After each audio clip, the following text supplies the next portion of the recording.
চাল, ডাল, তেল এমনকি বিদ্যুতের দাম সরকার নির্ধারণ করলেও একই পথে হয় না বেশিরভাগ ওষুধের দাম নির্ধারণ।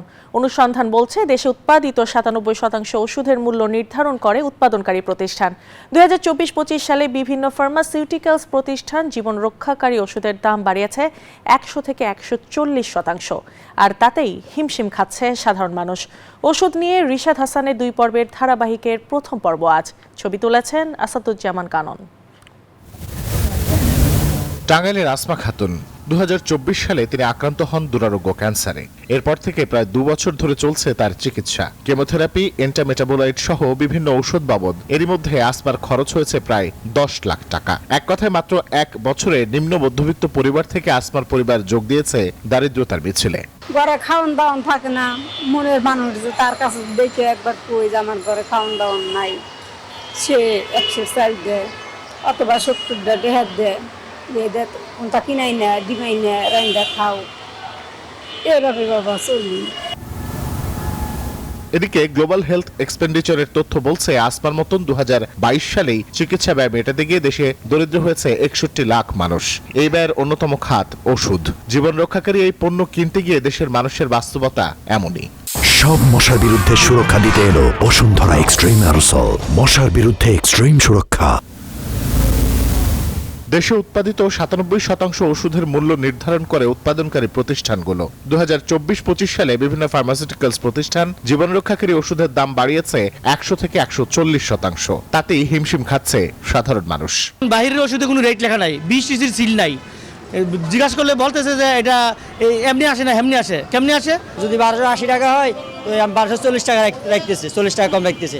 কি বেশি রাখতেছে না কম রাখতেছে সেটা তো আমরা জানি না ভাই। একটা ইনসুলিন কলম মনে করেন আমার ৬ দিন যা ৫টা কলম দিছি, আর অন্যান্য ওষুধ লইয়া আমার বিলাইছে ১৯,০০০ টাকা। নবমিক্স 30 পেনফিল আগে আমরা ৩৭০০ টাকা করে কিনছি বারডেন থেকে, আজকে ওরা বললো যে ৪৪০০ টাকা, মানে একটাতে আপনার ৭০০ টাকা করে বাড়াই দিচ্ছে।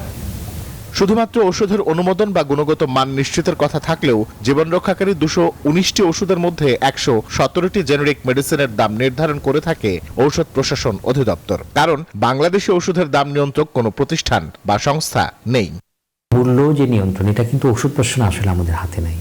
আপনি যদি আজকে একটা ইন্ডাস্ট্রি করেন, আসলে ওই প্রোডাক্টের কস্টিং আপনার সার্বিক কারণে, অনেকগুলো কারণ আছে যেগুলোর কারণে বেড়ে যেতে পারে।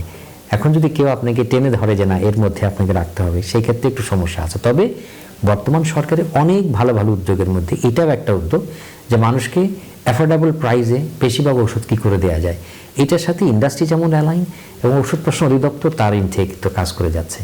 মূলত কোন কোম্পানি কি ধরনের কাঁচামাল কোন দেশ থেকে ক্রয় করে, কত পরিমাণ ক্রয় করে এবং উৎপাদন ব্যবহার করে তার উপর ভিত্তি করে নির্ধারিত হয় ওষুধের দাম। স্বাস্থ্যসেবা বিভাগের অধীনে এ সংক্রান্ত একটি কমিটি থাকলেও দক্ষ জনবল না থাকায় কাঁচামাল বা ডলারের মূল্য বৃদ্ধি, জ্বালানি, বিদ্যুৎ খরচ বৃদ্ধি সহ বিভিন্ন চ্যালেঞ্জের কথা সবসময় জানায় উৎপাদনকারী প্রতিষ্ঠানগুলো। ২০২৫ সালে ৩৩টি অত্যাবশ্যকীয় ওষুধের দাম ৫০% পর্যন্ত কমিয়েছে সরকারি pharmaceuticals company essential drugs limited. সরকারি প্রতিষ্ঠান পারলেও বেসরকারি প্রতিষ্ঠান কেন এমন নজির স্থাপন করতে পারছে না সেই প্রশ্ন থেকেই যাচ্ছে। সারা দেশের ৭০০ সরকারি হাসপাতালে এরই মধ্যে ফার্মেসি করবার সিদ্ধান্ত নিয়েছে সরকার, যেখান থেকে ৩ ভাগের ১ ভাগ মূল্যে ঔষধ পাবে সাধারণ মানুষ। তবে এই ওষুধকে মানুষের ক্রয় ক্ষমতার মধ্যে নিয়ে আসা এবং একই সঙ্গে এই শিল্পকে টিকিয়ে রাখার ক্ষেত্রে সরকারকে কাজ করতে হবে দীর্ঘমেয়াদে বলছেন বিশেষজ্ঞরা। রিশাদ হাসান, নিউজ 24, ঢাকা।